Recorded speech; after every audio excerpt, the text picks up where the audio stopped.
Hi and welcome back. We have talked about fossil fuels and nuclear energy and how they're used to handle that all-important baseload. Now we're going to talk about renewable energy as primary fuel sources for electricity generation.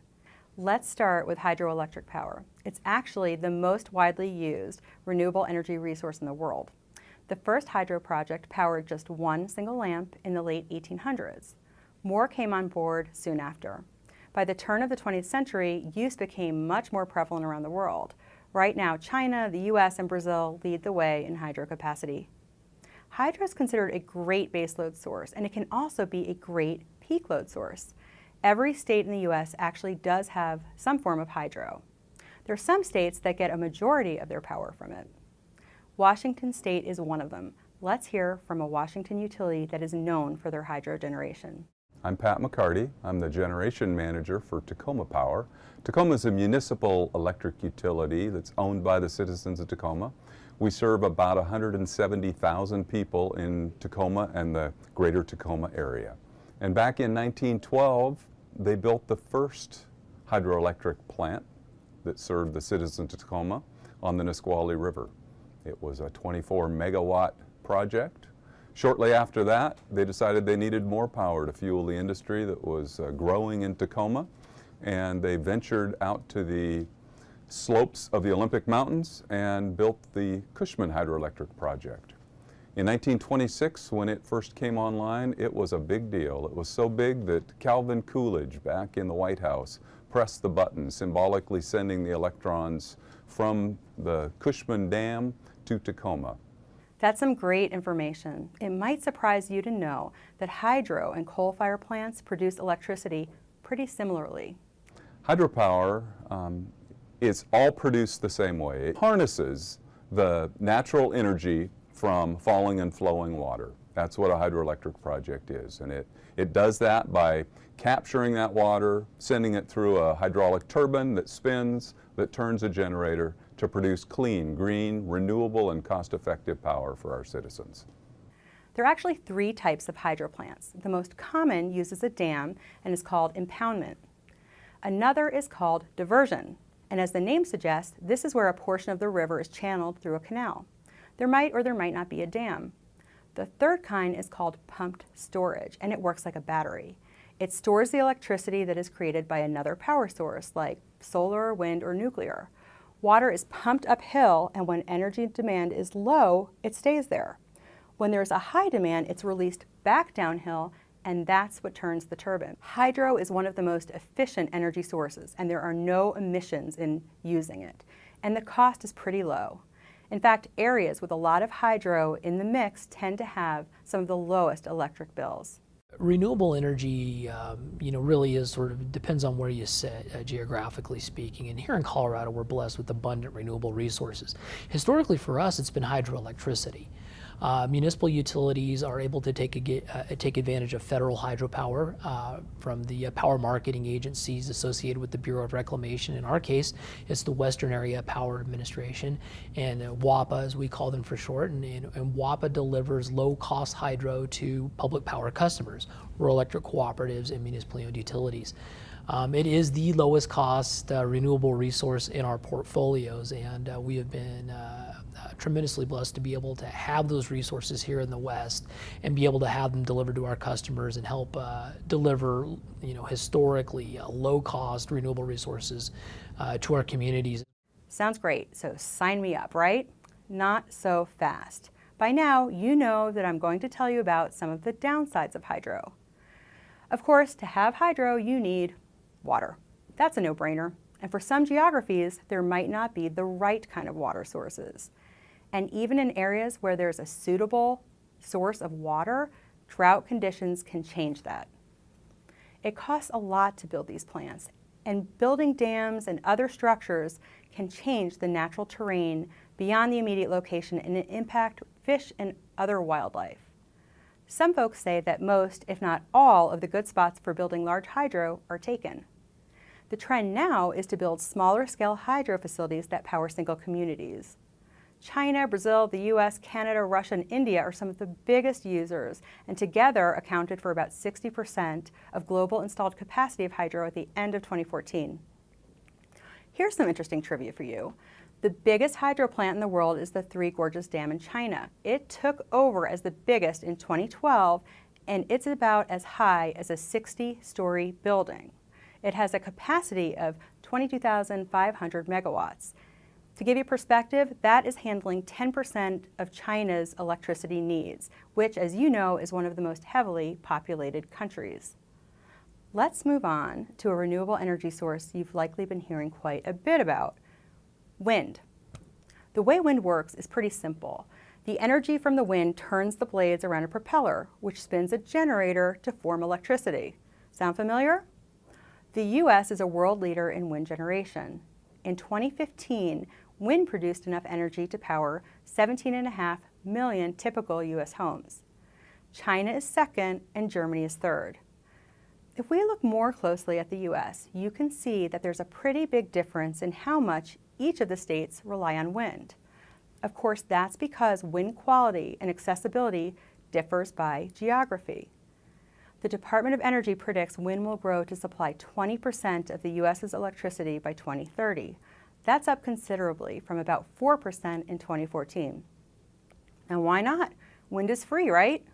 Well, not really. The wind itself is free, but using it to generate electricity is definitely not. There's a lot of bad information on the web about how much wind costs. In all fairness, maybe it's not so much that it's bad information, but context is really important here. The estimates for the true cost of wind vary a lot. The costs considered are capital, operations, and maintenance, but they don't tend to factor in the fact that the wind is not all that reliable. Oh, sure, you know the wind will eventually blow, but it's intermittent. When it's calm out, there needs to be backup power to keep the lights on. Remember that baseload discussion we had? So what I'm saying is that coal and natural gas power plants are typically what provides that backup, and we need this for reliability. Transmission, which we'll learn about later, is also a pretty big issue.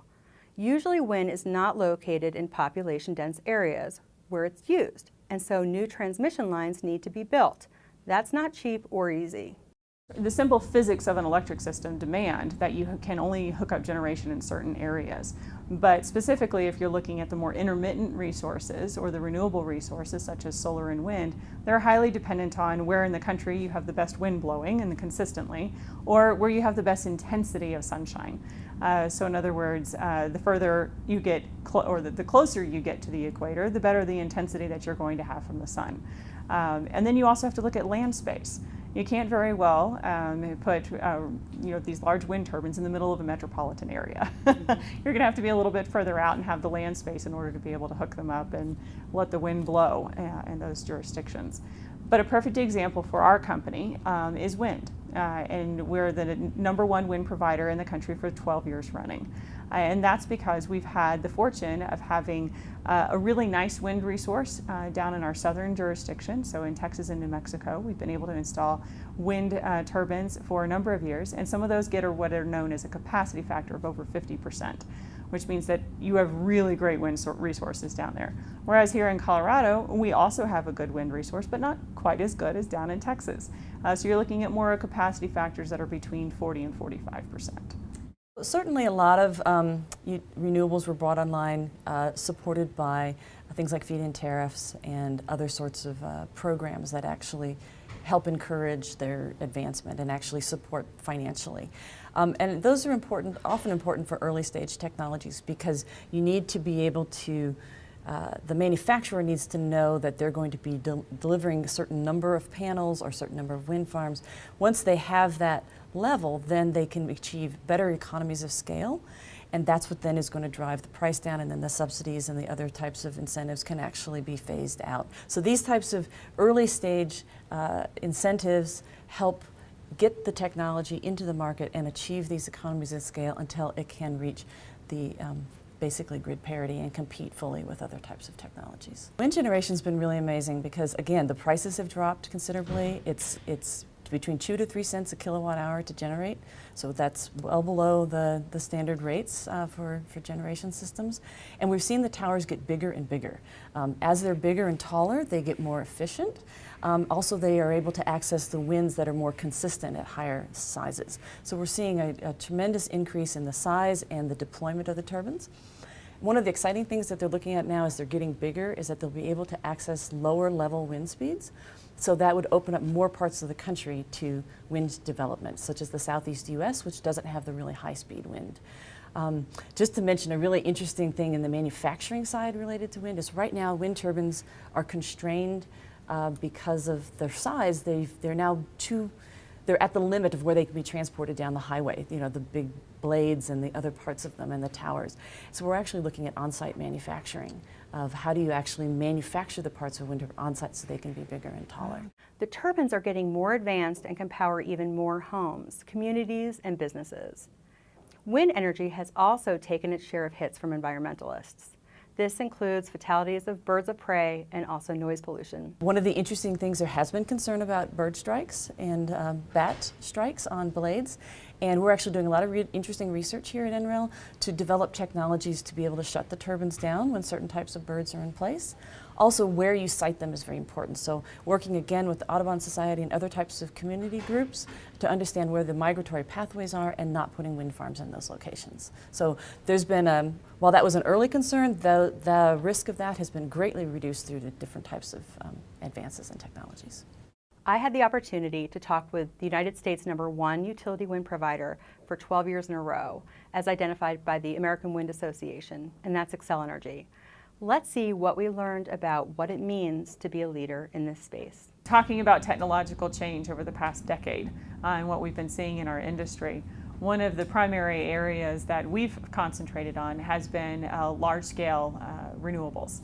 And we partnered with NREL here in the state of Colorado in order to be able to better forecast when wind was going to be blowing. Because of the algorithms we've been able to develop and design, instead of staying at, say, 2 gigawatts of renewable wind energy on our system here in the state of Colorado, we're going to be able to surpass 3 gigawatts. And not only that, by optimizing the wind system so that we had other resources available to fill the gaps when it wasn't there, we've been able to save our customers tens of millions of dollars from these algorithms, and that goes straight to the customer's bottom line in fuel cost savings.